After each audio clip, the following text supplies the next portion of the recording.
Qu'est-ce qu'il fait Moussa? C'est un artiste, d'accord? Et il a créé une œuvre qui lui a été inspirée par Tétouan, par la Médina. Alors il va vous la montrer.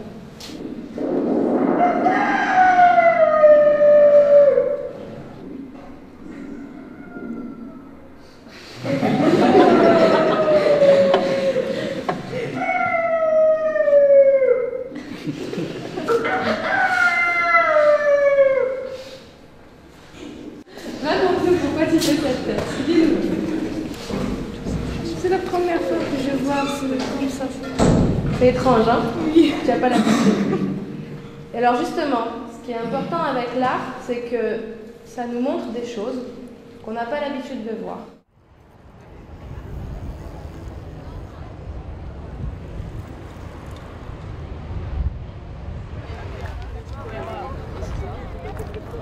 C'est quoi, des parapluies ou des ombrelles?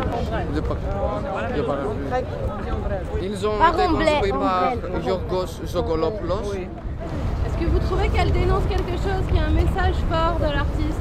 Ça peut représenter plein de choses. Comme c'est des parapluies troués, c'est pas vraiment contre la pluie, donc qu'est-ce qu'on a comme problème qui vient du ciel? À part les extraterrestres, je vois que la pollution. On ne peut pas montrer que les parapluies volent, mais il a mis sur des poteaux. De toute façon, chacun a le droit d'y voir ce qu'il veut.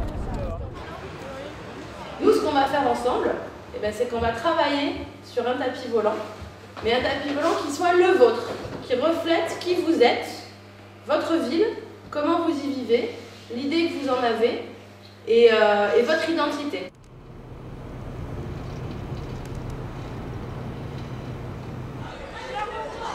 Ce qui est vraiment intéressant avec les pictogrammes et pourquoi c'est utile, même si je ne sais pas lire ou si je ne sais pas écrire, je peux comprendre. Donc c'est un langage, et c'est un langage qui est universel, c'est les images qui parlent. Il faut dessiner un lieu qu'on veut partager avec les Marocains et les Grecs. J'ai pris le stade Vélodrome parce que c'est la culture de Marseille. La culture de Marseille, c'est le foot. Le projet Medlife Éducatif, c'est un projet de réseau éducatif à l'échelle méditerranéenne. Il nous a semblé vraiment important de faire participer en fait à cette parole sur les civilisations méditerranéennes les jeunes qui justement construisent les cultures méditerranéennes de demain.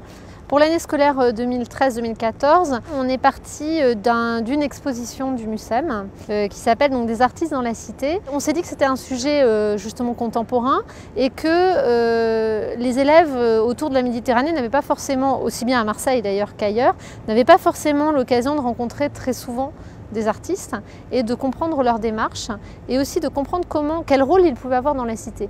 Ça veut dire quoi, art contemporain? La musique, la sculpture. La sculpture, la musique, le cinéma, la photo, voilà, vous m'avez pratiquement tout sorti. Effectivement, et on va voir que Moussa, donc il fait pas de cinéma, quoique, il fait de la vidéo.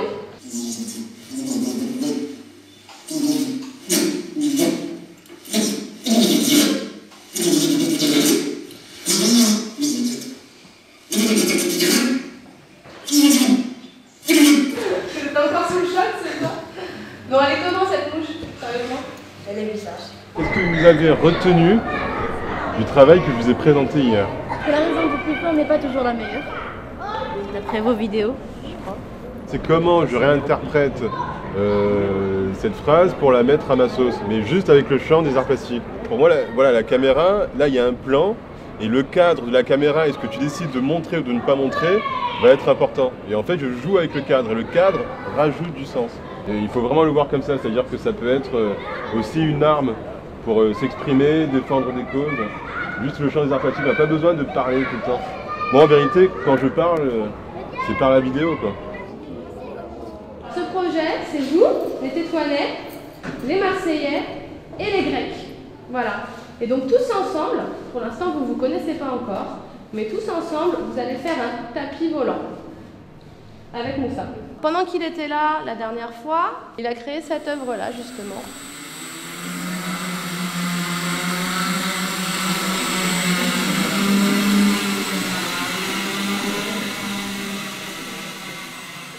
de vraiment très ancien, le tapis volant. C'est quelque chose d'imaginaire, mais le rendre réel, c'est vraiment un concept magnifique. C'est quelque chose de nouveau pour nous. L'idée du tapis volant, c'était un cliché qui va devenir une réalité. Donc, un tapis volant du Maroc jusqu'à Marseille, c'est vraiment quelque chose d'original, c'est vraiment très intéressant. Là, on n'a que des tapis marocains. Qui est-ce qui a un tapis marseillais? Toi? Tu trouves qu'il irait bien? Allez, vas-y. Le thème du tapis volant, il est intéressant à plusieurs titres. D'abord, alors je crois que dans l'esprit de Moussa Sarr, c'est cette question de l'élévation dans la prière, de la place de cette spiritualité dans la vie contemporaine. Et en même temps, évidemment, ce qui est très intéressant pour nous dans un travail comme celui-là, c'est que le tapis volant, c'est aussi ce qui permet de passer de manière presque magique d'un pays à l'autre, d'une culture à l'autre et de rassembler tout le monde.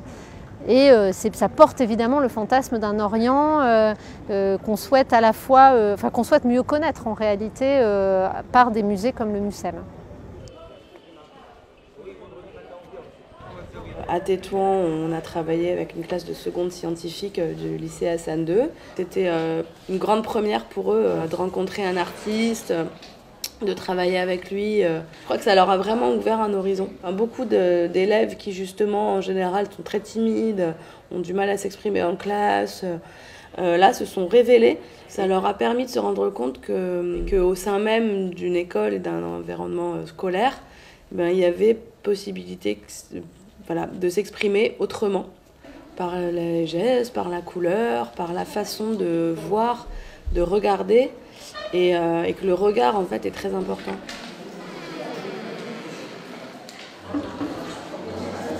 Donc ce tapis en fait il va venir porter leur vision de leur environnement, de leur ville et de la façon dont ils s'y inscrivent.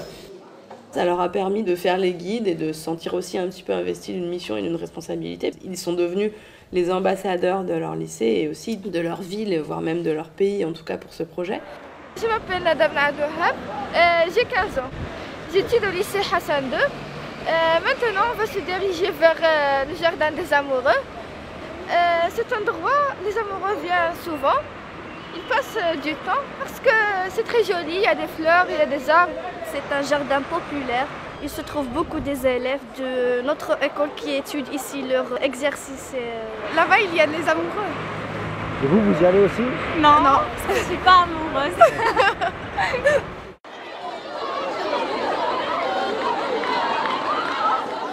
Si tu devais garder un seul endroit à Marseille, tu garderais lequel? Qui parlerait de toi et de ta vie aussi. Porte d'Aix. Pourquoi? Parce que c'est là-bas où j'ai grandi. Notre-Dame de Hagar. Pourquoi? Parce que c'est beau et c'est la seule chose belle de Marseille pour moi. C'est un fait. La rue Saint-Fait. Pourquoi? Il y a plein de magasins. Il y a plein de magasins. T'aimes bien aller faire du shopping? Oui. Moi je garde le Vieux-Port. Le Vieux-Port. Moi c'est le stade Vélodrome. C'est notre ville, je sais pas, c'est le cœur qui parle quand même. Il y a trop d'émotions. L'amour du monde. On regarde le chat. Le frac, c'est important pour vous? Non. Le Mucem aussi. Le Mucem. Non, le Mucem c'est trop beau. Non, c'est trop beau le Mucem. Cette classe qui est une classe patrimoine, qui était à l'origine une classe à projet sur la découverte de l'architecture et du patrimoine architectural urbain marseillais. Bon, après, vous pouvez mettre des lieux que vous n'avez pas parcourus, mais qui sont intéressants pour vous et que vous avez envie de faire partager. Ce que ça apporte en plus, c'est la possibilité offerte aux élèves qui sont souvent en difficulté de découvrir qu'ils ont des ressources et des capacités qu'ils vont pouvoir exploiter. Donc leur redonner confiance et puis aussi leur faire découvrir leur ville. C'est-à-dire qu'ils deviennent aussi acteurs dans leur vie à Marseille. Parce que Marseille, ça peut se cantonner uniquement à son quartier ou à sa rue. Et un projet comme ça leur permet de s'ouvrir. Ça leur offre une ouverture. Et c'est vrai que c'est un moyen aussi d'apprendre ou de découvrir autre chose, des termes différents et une autre façon d'enseigner. Donc c'est porteur, les élèves sont contents puisqu'ils vont rencontrer d'autres camarades de pays étrangers. Donc il y a diverses cultures, diverses formes d'art. Thessalonique, c'est au bord de la mer. Ça ressemble un peu à Marseille d'ailleurs, c'est marrant. C'est un projet très riche qui permet donc de découvrir par les visites la ville de Marseille, qui permet aussi de réutiliser des savoirs ou des savoir-faire, savoir écrire, savoir s'exprimer, savoir mettre en ordre des informations quand on a visité, qu'on fait des fiches après récapitulatives ou qu'on rédige aussi des poésies. Donc on brasse tout ça, à la fois du pédagogique et à la fois du découverte culturelle et découverte de soi. On a reçu des cartes postales de la part de nos amis de Tétouan. Ils nous disent ce qu'ils aiment faire, comme il y en a qui disent qu'ils aiment le foot, la musique, et ils disent aussi qu'ils vont nous faire visiter leur ville. Nous sommes heureux et excités parce que nous allons visiter votre ville magnifique et pittoresque et nous vous souhaitons bonne chance dans l'étude. Elle nous souhaite bonne chance pour nos études et tout, elle est trop mignonne. Il s'appelle Youssa, il adore surfer sur internet et sortir avec ses amis et il est pressé de nous voir. Nous sommes maintenant à Bab el-Aqla, se situe au ouest de la ville de Tétouan. Elle se constitue de deux portes, porte principale et porte secondaire. Ce que j'aime à ce porte, ou bien à ce lieu, qu'en été, toujours en été, je viens ici pour acheter des petits poussins colorés. Et toi, Leïla? Et moi aussi, je viens une fois par semaine ici avec ma mère pour acheter des légumes et des fruits. Alors là, en 1910 et en 1995. Vous connaissez pas ces deux villes qui a priori n'ont rien à voir, une en France avec la Porte d'Aix et l'autre au Maroc avec Bab el-Aqla.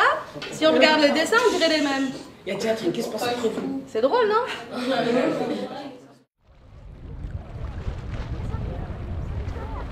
J'ai une envie comme ça de prendre un ballon gonflé à l'hélium qui s'envole et j'ai envie d'accrocher un mot dessus mais je ne sais pas lequel. Donc en fait ce qui serait bien c'est qu'on réfléchisse ensemble à un mot qu'on pourrait accrocher dessus. Liberté. Comment on dit liberté en grec? Tu nous l'écris en grec? Comment on dit liberté en arabe? El-Hurriya. El-Hurriya. C'est avec un ha après un r. Ok, El-Hurriya. Tu nous l'écris en italien, Mario? Comment on le dit? Comment on dit liberté en serbe? Sloboda. Sloboda? Sloboda. Sloboda. 1, 2, 3, 4, 5, 6, 7 langues. Même la prof d'espagnol. C'est beau? 3, 2, 1.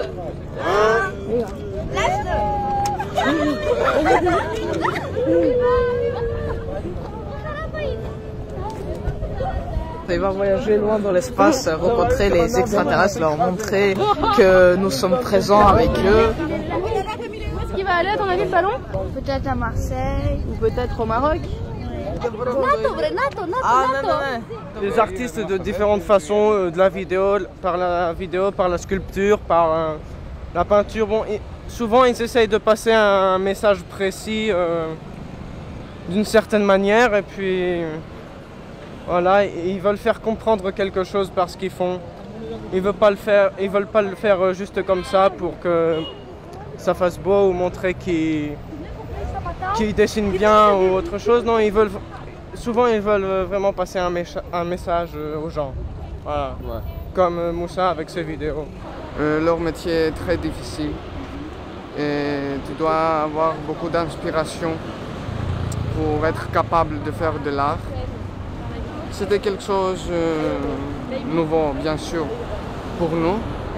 Moi, je vais raconter la Tour Blanche de Thessalonique. C'est un monument vachement représentatif parce qu'il est aussi presque au centre de la ville et que je l'aime beaucoup. C'est vraiment la première chose qu'on voit quand on arrive dans cette ville. On réalise des mini-tapis en fait qui vont être visionnés par les autres classes qui travaillent sur le même projet que nous et qui serviront toutes au final pour créer un tapis d'une plus grande envergure, regroupant un peu le travail de chaque école pour permettre un projet commun.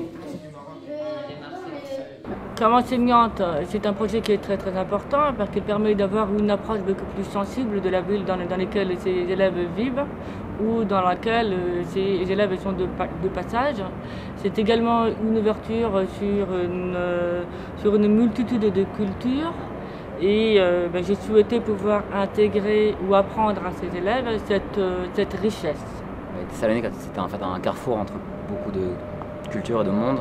C'est à cheval entre l'Orient, l'Occident, les Balkans, la Méditerranée. Et par le biais des artistes, on voudrait justement faire découvrir cette dimension aux élèves et les ouvrir un peu, les sensibiliser sur la ville et l'art en même temps. Nous sommes tellement passionnés réellement par ces projets qu'ils nous absorbent entièrement. Il ne s'agit pas de disperser les moments de travail, il s'agit en fait de vivre avec, et de pouvoir en parler dans le cadre de la classe, de pouvoir communiquer nous entre collègues, d'ailleurs hors des temps scolaires. C'est vraiment un projet qui nous porte. Avec vous, l'idée c'est que vous arriviez à créer votre propre tapis. Parce que le mien c'est un tapis de prière volant. Après le vôtre, c'est celui-ci. Ça va être le modèle du tapis qui va être tissé plus tard. Qu'est-ce qu'on voit dans le dessin? Il y a le banc des amoureux. Il y a le stade de droite. Notre-Dame. En fait, il y a 3 éléments en un. Donc l'église, la place et le stade de foot. Alors, il y a le stade de foot aussi qui vous réunit tous les trois parce que vous avez tous dessiné le stade de foot. Il y a le Notre-Dame de la Garde. Vous avez le mélange entre la tour blanche qui se trouve à Thessalonique et les 7 portes. Qu'est-ce qu'il a fait là, Moussa? Il a tout mélangé, ouais, exactement. Il a fait son interprétation personnelle à partir de vos symboles, de vos dessins à vous, de votre ressenti. Et il en a fait une interprétation personnelle, mais en essayant d'être fidèle aussi à ce que vous aviez vous dessiné.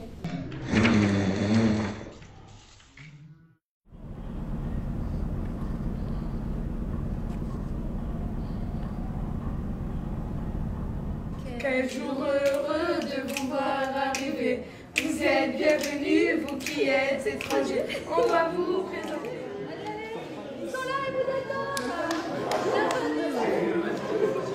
Vous allez juste poser vos affaires. Ensuite, on va aller pique-niquer. Vous allez voir qu'on vous a préparé des petites choses. Voilà, tout le monde a mis la main à la pâte. Et puis après, les élèves de Marseille vont vous faire visiter leur collège. Voilà. Et ensuite, on va travailler un peu sur l'événement de demain. Bonjour. Bonjour. Comment tu t'appelles? Je m'appelle Georges, j'ai 16 ans. Qu'est-ce que tu as fait dans ton groupe aujourd'hui? On a présenté le sport, et plus spécifiquement le foot. Nous en tout on est 5 et les 2 Marseillaises lisent un poème et moi et Lénie qui sommes grecs, on le traduit en grec et Léa elle montre des dessins. On parlait du parc et du jardin.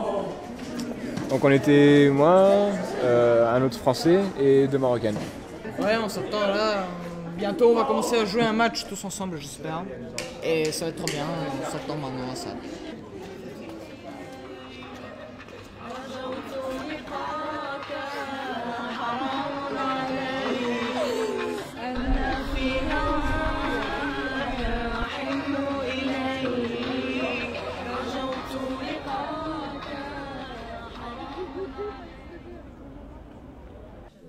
Je voulais donc vous dire que c'était pour moi une vraie joie de vous accueillir aujourd'hui au MUSEM pour parler et pour présenter le MedLab éducatif.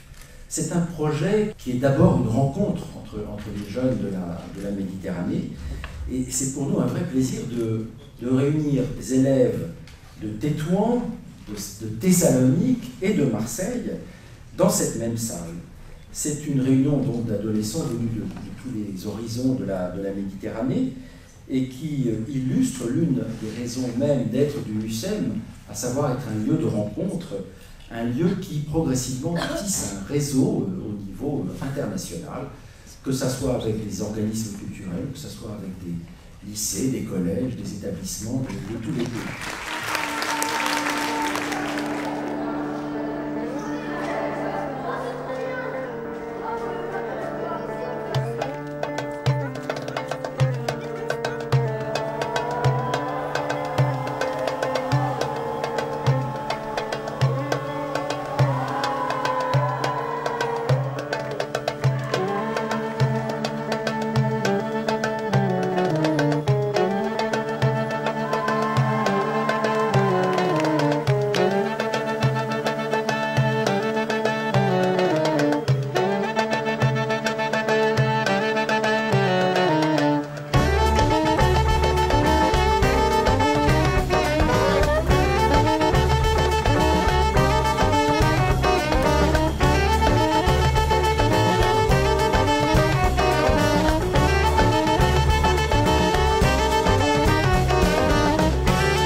a vécu des aventures inoubliables et surtout on a vu le tapis volant parce qu'on le voyait seulement aux dessins animés. Et merci. Donc en même temps, ça a permis à 3 écoles différentes de 3 pays différents à se réunir et à se rencontrer. Et ce que je trouve vachement sympa et une grande réussite. Je me suis bien entendu globalement avec tout le monde. C'est bien passé. J'ai adoré le projet du début à la fin et là c'est la concrétisation de tout ça. Et voilà, et rien dire de mieux que génial. C'était super sympa. Donc, on a travaillé plusieurs mois avec les autres écoles pour au final avoir ce magnifique tapis volant qui a volé. Il était beau, les couleurs étaient sobres, donc ça représentait tout le monde. Les dessins qu'il y avait dessus, ils étaient vraiment tirés de partout, donc c'était super bien. Ça rapprochait les 3 cultures. On avait l'impression que ça formait plus qu'un seul groupe, une seule culture en fait. C'est celle de la Méditerranée.